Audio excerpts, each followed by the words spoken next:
Good morning, folks. It is a wonderful winter morning. It is a comfortable, for me, 45, 50 degrees right now. Feels great outside.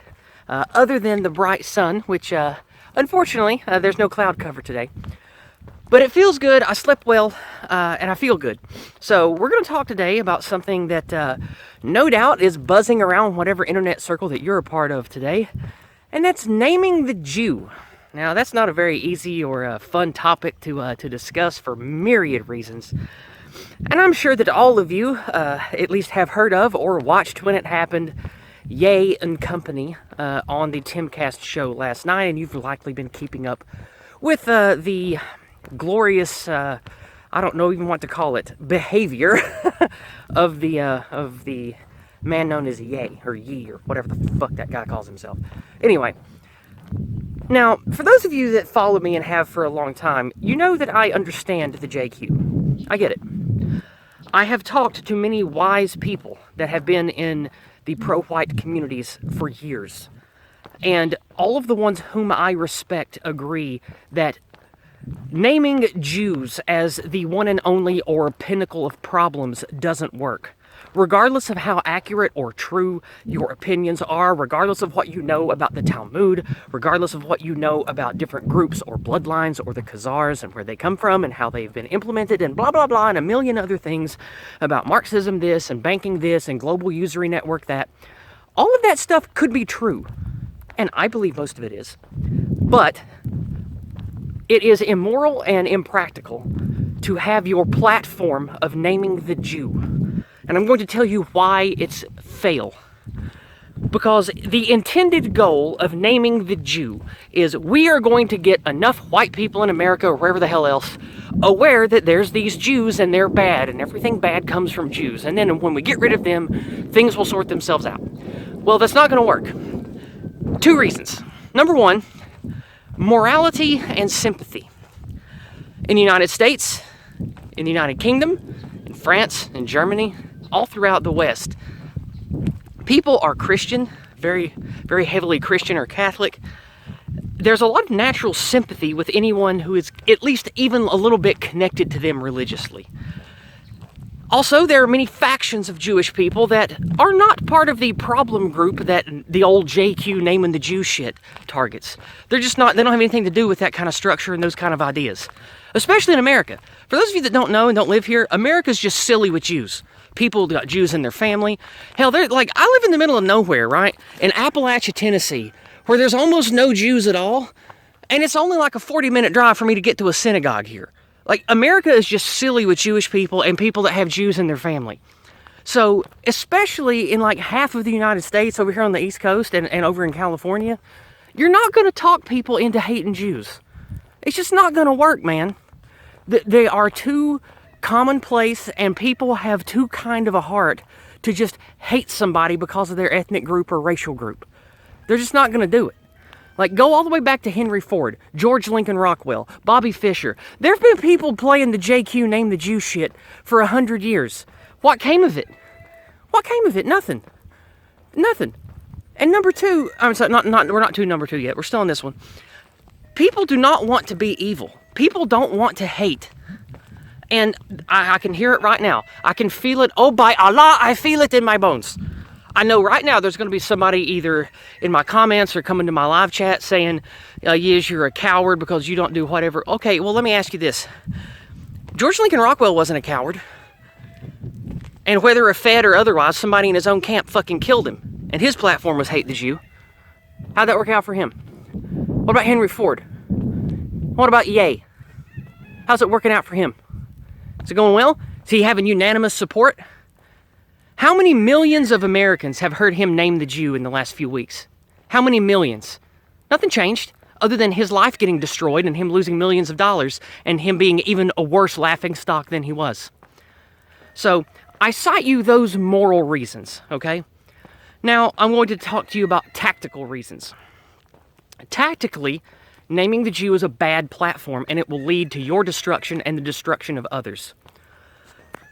Removing an ethnic group is possible if you have support, money, and a system of both military and social forces to see that to its end. We lack all of those things. We will not get those things because of the reason number one cluster I mentioned.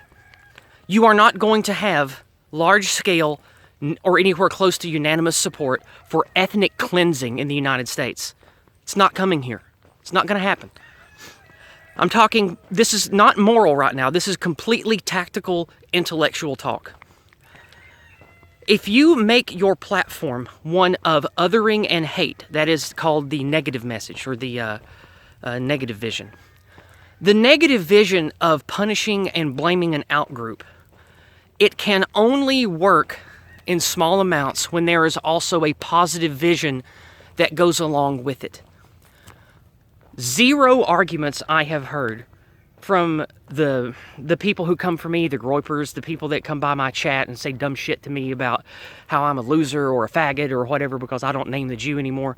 Well, first of all, I never have as a tactic. I don't mind talking about Jewish people and the problems of Jews. I don't mind talking about how the history of Jewry has been weaponized by the ADL and Marxists and people like that. Like, I talk about that shit all the time. That stuff's factually accurate, and when it comes up about historical things, when you're talking about the building blocks of anti-whiteism and who started it and who pushed it where, I don't mind talking about the Jewish elements in all of that. I never have. I've been talking about that for years. But when it comes to a platform that you talk to others, when it comes to a political platform or doing any kind of activism, if you only have a shallow negative vision, you are only going to attract and inspire people who have shallow spiritual and mental depth, meaning low IQ, low EQ, etc.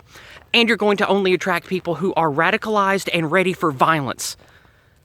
That is not a key to success. That is not a key to societal improvement. That is not a key to the well-being of white people and improving our country's situations. That's not going to lead to that.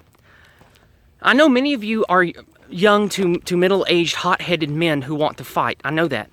I feel that a lot. I've talked to you guys for years. The time to fight is not now. It might never come. I'm sorry. This is not a problem that we're going to solve with bullets and blood. It's just not.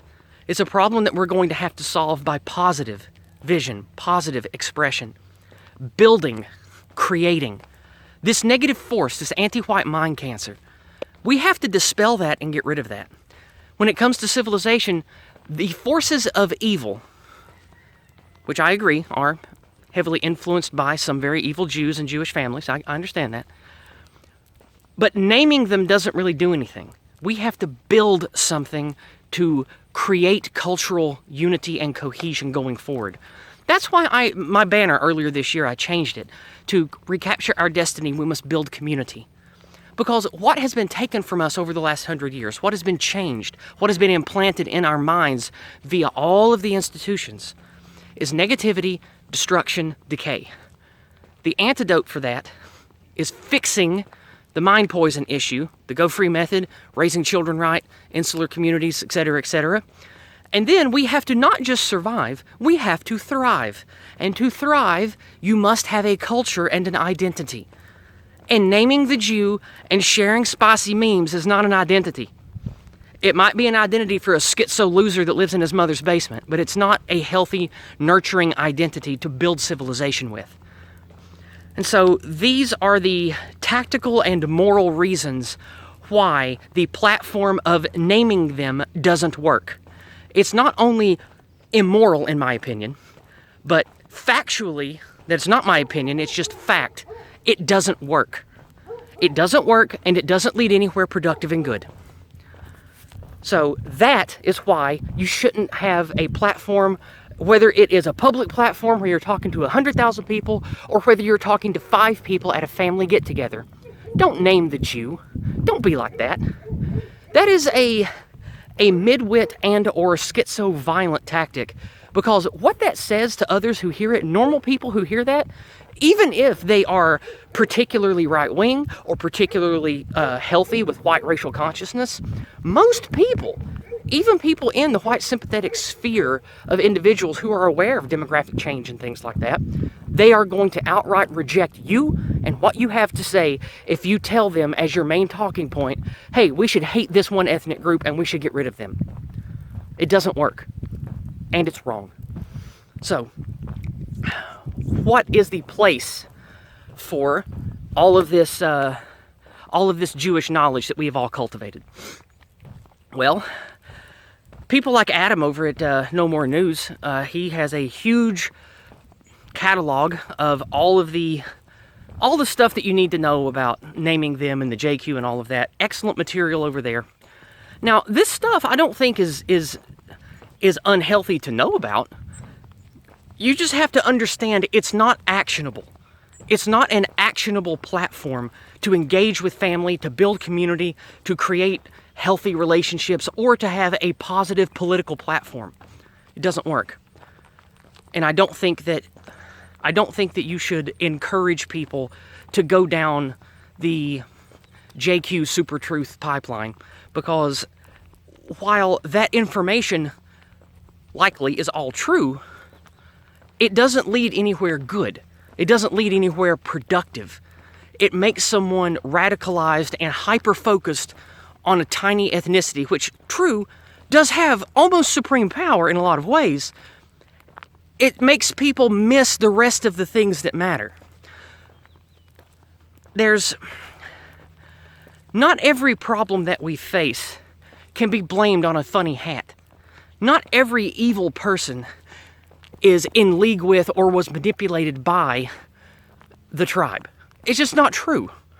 And if you're getting people into awareness about how we're being attacked and how our kids are being victimized with anti-whiteism, if you're getting people into the whole don't trust the government, don't trust the media thing, I think that it's irresponsible to push them towards the naming them strategy or push them towards certain circles of the internet that hyper-focus on just the JQ stuff. I think you're doing them a disservice if you are encouraging people to go down that path. And that's my opinion on all of this. If you disagree with me, what I say, what I've shared about this, please let me know in the comments below. If you agree with me, then share these words, share this video with others, or even better than that, speak these words in your own words to people in your life and encourage them to make better decisions. Because Ye is a mess. He's not going to be president. He might not even be alive in a year. Every time I see that man talk, he looks like he's somebody at the end of his rope that's about to blow his brains out. That man has problems. He's not well. I feel bad for him. He really does worry me sometimes that he's about to just teeter off the deep end completely. I hope he doesn't. I hope that he's going to be okay, but he certainly is keeping strange bedfellows these days, isn't he? I'll leave it there. I love you guys. I hope you have a blessed week. And if you're doing holiday stuff still, I hope you have a great time. A loud truck just drove by. I'm going to have to cut that. Anyway, have a great week, everybody. Speak the truth to all who have the ears to hear it. And be kind to others. It matters. God bless.